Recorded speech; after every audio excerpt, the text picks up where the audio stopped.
sente bw'ozikwata obulungi tezikuyita mu ngalo. Okuyitwa sente mu ngalo kitegeeza services zo z'owa abalala ne products z'obaguza binafu okusinga by'obajjako. Ng'ate waliyo n'abavubuka tukuze ffennaawo oliye byakola bitambula nange nina byenkola naye nga nze byange tebitambula. Anti pricing y'ebyawula lujja omulimo gwo gwokola guyinza okuba gulina akasente gukawa togenda kwenkanankana na engineers tudde ekizimbe kya myaliiro 10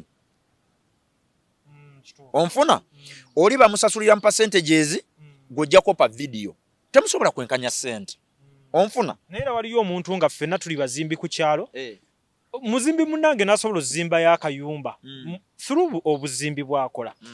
Nze neezimba emyaka gyonna n'engoye ne zinkutukira ku mubiri nga sina kye nsobola kukola. Kati buli musajja gw'osanga ng'alimu eyo embeera abasinga baba bagwagwa. Ono alemeddwa. Awoza obuvunaanyizibwa. Bw'oba okimanyi oli mu kutegeka ssente kikuzaaza abaana 10 kyaki.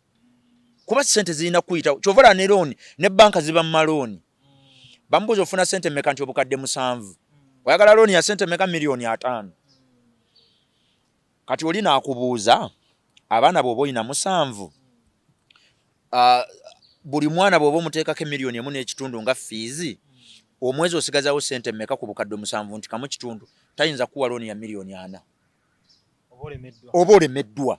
Nagambye ssente baziwa byetukola tebaziwa ffe bantu. Byokola byosaasanyizamu ssente byoinvestingamu ssente bye bawole ebbanja. Kyova olaba fayiro yo ekusinga eddoboozi ng'otudde mu bbanka oba ng'oli ew'omuntu agenda okukuwola